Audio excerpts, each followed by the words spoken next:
So welcome back to Pearls from the Glen.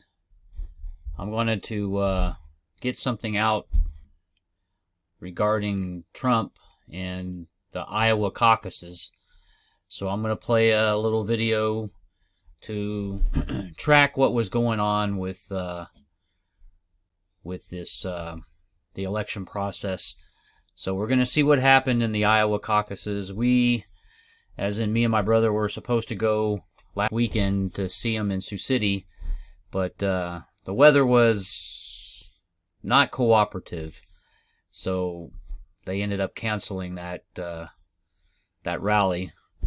So we're gonna step over here to YouTube real quick, and we're gonna watch this little video on how things went in the Iowa caucuses.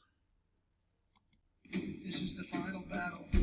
With you at my side, we will demolish the deep state. We will expel the warmongers from our government. We will drive out the globalists. We will cast out the communists, Marxists, and fascists. We will throw off the sick political class that hates our country. We will rout the fake news media, and we will liberate America from these villains once and for all. What's up, guys? It's your boy Benny. Donald Trump had a historic victory last night in Iowa, and that is leading to historic amounts of salt flowing from his haters in the corporate press. Like here on Fox and Friends, Brian Kilmeade, a guy who really doesn't like Trump, and he said so, having to listen to this commentary. He did not have, I was thinking about it this morning, he didn't have a landslide. It was so cold. He had an avalanche. And so the question... He had an avalanche. Yeah, that's exactly right. This is the avalanche. Look at that. You have an entire state with 99 counties that all went for Donald Trump. Now, some people say that there's a county right here, Johnson County, that actually was won by Nikki Haley by one vote. But Democrats crossed party lines to vote for Nikki Haley, so I ain't going to count that. That's a Democrat county, and Democrats are the only people voting there. And Nikki Haley is getting Democrat votes, and we know that. So, no, Donald Trump had a deafening victory, and it was resounding, and it was historic, and Dan Scavino is now sharing memes like this. Kleenex, come on, baby, cry more. Revolver News saying that Donald Trump makes history ever since the Reagan era. You have to go back to the era of Reagan, when I was born. I was born in 1986. So you have to go back essentially to my birth year.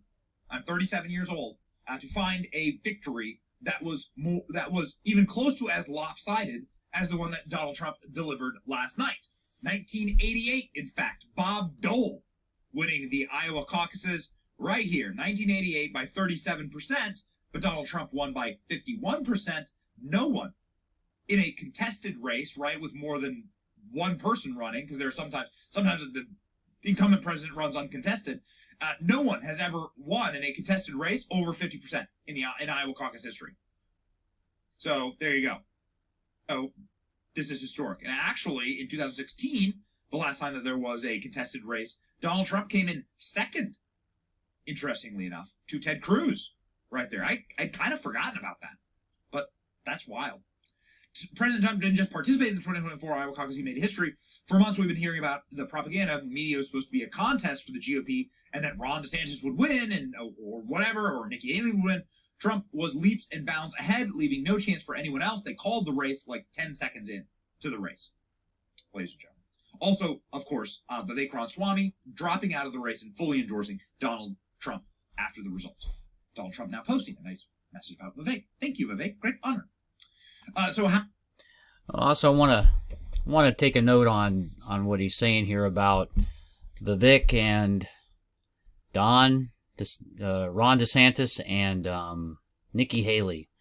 Now, these you can kind of tell they're trying to push Nikki Haley as being the one they want to endorse because they have to have something on her. They got, she has to be controlled by them. And I think Ron DeSantis is as well. But here's the problem with all these people that are running against Trump. It's like, I don't understand why Trump is the perfect person you want to have get in there at this particular time. These people should be supporting him. And I can't figure out for the life of me why they would want to run against them when they're young enough to it's like support him, get him in, let him get things set up, and then they can run when he's done, and then they would have a better shot depending on what they do during the time they're with Trump. So, and it kills me how they don't, that's what they should have done. Vivek should have been supporting Trump from the get-go, and instead he wanted to run, and there, of course, there's probably something to the game in that, that we don't know, that the deep state's running. Could, if they're paid opposition just to cause problems, but again, it's like they keep thinking that Trump is, nobody wants Trump in, and he's all washed up or whatever. It's like he's the one that they don't control. He's the one they fear being in there. It's like, so let him get in there and set everything up and get it done the way it's supposed to be done. Then you guys can run when he's finished. It's as easy as that. How did our corporate media handle all this? Well, not great. So Ron DeSantis and Nikki Haley have decided they are going to stay in the race.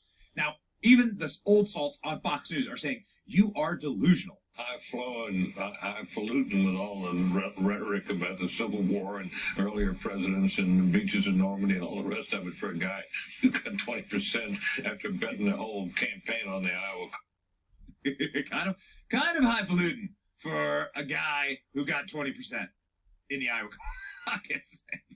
Leave it to Brady. This is really funny.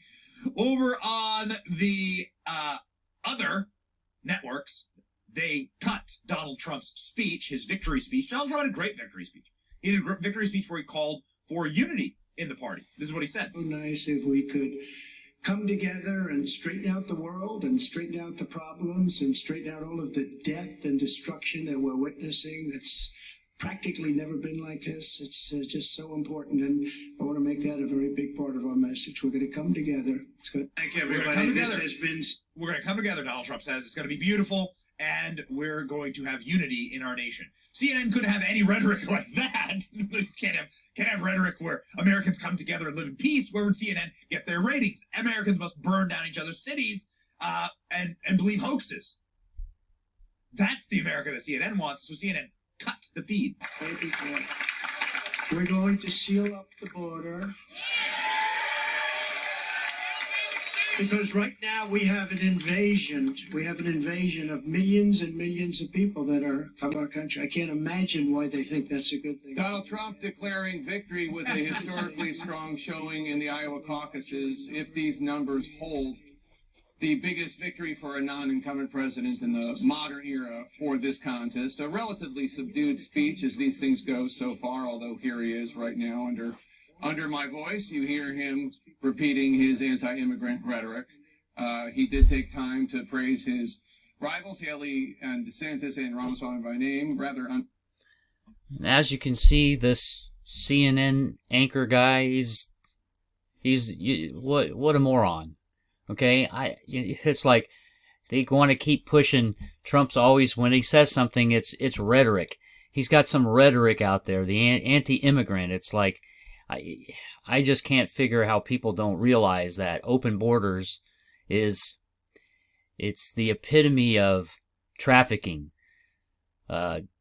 drugs, children, women, just bringing in numbers of people that they're going to try to get to basically vote for them, which I can never figure out how is it that they have it so set up that you can allow these people to come in, and then you almost think they have to vote Democratic, to be a Democrat, and it's like, did they get together and have some kind of meeting? Hey, go into America, and then when you're there, if you get a chance to vote Democratic, or we'll use your numbers and we'll vote for you. So I have no idea how they're arranging this or whatever, but it's right now our country's infused with way too many people that don't belong here, And Trump would have had this fixed if he would have been in and not Biden. So, you know, it would have been working on countries, cleaning up the countries to get their acts together and take care of their own people. They don't have to leave. So, and I just, these guys in the media, I stopped listening to the media a long time ago because they have nothing truthful to say. It's just repeating stuff that they're told to read, and you know, and I don't even know how they can look people in the face and, you know, and not, you know, have some kind of guilt or whatever, because they know they're lying through their teeth. So. And Trump liked to do that, gracious, but perhaps a sign of some message discipline, at least for one night. Cry more, you absolute fraud. Jake Tapper always sounding like he's on the verge of tears. Oh, it's nice to have some message discipline for one night. Very un-Trump-like. Jake Tapper was crying later in the broadcast when they gave the polling numbers on air about what the Republican Party believes in Iowa, specifically about stolen elections. Watch the absolute tears. Our pollsters, and right now we can reveal the first information from our entrance poll of Iowa voters as they went into caucus sites across the state. David Chalian is here with that. David, what are you seeing?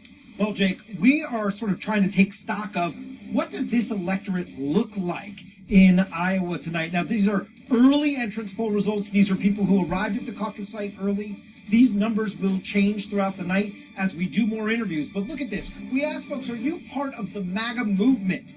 53%, a majority of those that we've interviewed thus far say yes, they consider themselves part of the MAGA movement.